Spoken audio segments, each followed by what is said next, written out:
So this video is going to be way different from all the usual videos I make. This film it was hard for me, you know. I showed my mom the trailer of this film that I'm going to be talking about, Dead Man's Shoes, and she started crying over it. And I guess to segue from that, the reason why she cried is because it's hard to talk about, but to people who don't know, my sister, she has a disability. I have a disability as well, but mine isn't nearly as severe as hers. She's I can't explain it. The best way I can put it is she's basically a 2-year-old in an adult's body. That's just the best way I can put it. So watching this film and to give you guys the premise of the film, it's about a guy who gets revenge for his brother who got taken advantage of by this gang who essentially get him killed, and he takes revenge for him. Very simple. It's a very simple concept, but one that's told very well throughout the story. And yeah, it was a difficult watch. And just as a warning to you guys, this film is very dark. It's very gritty. It does not pull punches, and it definitely doesn't hold back on what it's trying to convey. It's a movie that puts you in the deep end and doesn't let up no matter what. And it's one that also ramps up slowly during the film. Again, it's so like I wish I could explain it better than how I'm explaining it right now, but again, the story is very simple. And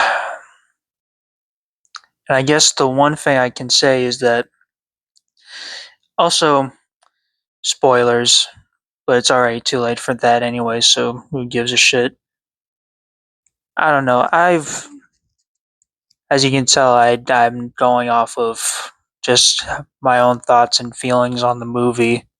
What I will say is that it's an indie film. It was made in 2004. The budget was it's it's bad. It's really bad, the budget, but they make do with what they have.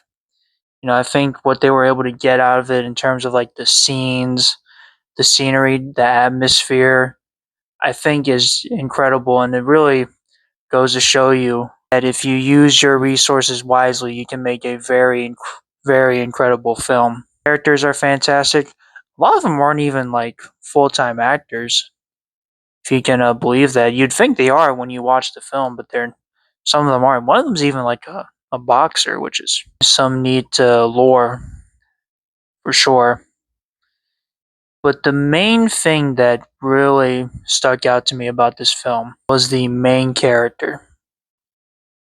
It's weird, because he's almost like a Jason Voorhees. It's like this film is like the anti slasher villain. He's like the anti. This is like the anti slasher film, that the slasher, the main like killer, is someone you root for. And I think thing that I've been kind of thinking about for a while is just how much I know it's crazy for me to say this, so I'm going to need you guys to stick with me when I say this, but I almost relate to him in a way. Because I can't even imagine myself, my sister getting taken advantage of like that. And not only that, but even like killed in that type of manner it's just something I can't fathom. And I believe that if that were to happen, I think I genuinely, again, I'm not saying that I will or that this will happen. All of this is just a parody. This is just in Minecraft, but I could see myself becoming like him. It's scary how much I see myself in that character. And I don't know if that's just me like projecting a little bit of my own personal like demons, but it's almost like I'm looking at like a an alternate version of myself. Like it's almost like as if I'm like a parallel world. I'm sure a lot of people feel this way or would feel this way if you watch this film. Like it's genuinely crazy. And what stuck out to me the most, or kind of what gets me the most, is at the end when he confronts the final person that he has to kill. He asks him, "Did my brother call out for help? Did he call me out for help?" And he says yes, and that's what kind of gets me. It's not the fact that I'm going to try to explain as well as I can, but what gets me the most isn't what's done to him, to his brother, though it is fucked up what happens to him. What gets to me the most is that all of that could have been prevented if he was there. You know, if he was there to protect him and, you know, make sure he doesn't get taken advantage of, or anyone for that matter helps him make sure he doesn't get taken advantage of. And the fact that it happens because it brings out a fear of mine of not being there to help. I think that's what gets to me. It's the fact that he couldn't protect his own brother. It's the fact that he couldn't be there to help him and to save him. And I can't even imagine myself not being there in his darkest moments to help or even just to prevent the situation from happening.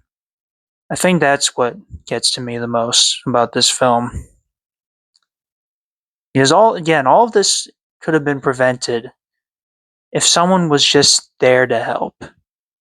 And the fact that there wasn't is a tragedy in and of itself. Along with what happens with the main character at the end, which won't go into spoilers.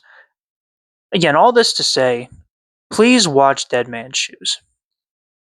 It's a gut wrenching film. It's a hard hitting film. It's a film that sticks with you. Like, really sticks with you. But I think if you can get through it, I think if you can almost, I don't want to say push yourself, but have an open mind and steel your heart a little bit. I think this is the best, one of the best revenge stories I think I've ever seen. Just due to execution. But anyways, that's that. This movie will speak way louder than I ever could. So again, check out Dead Man's Shoes.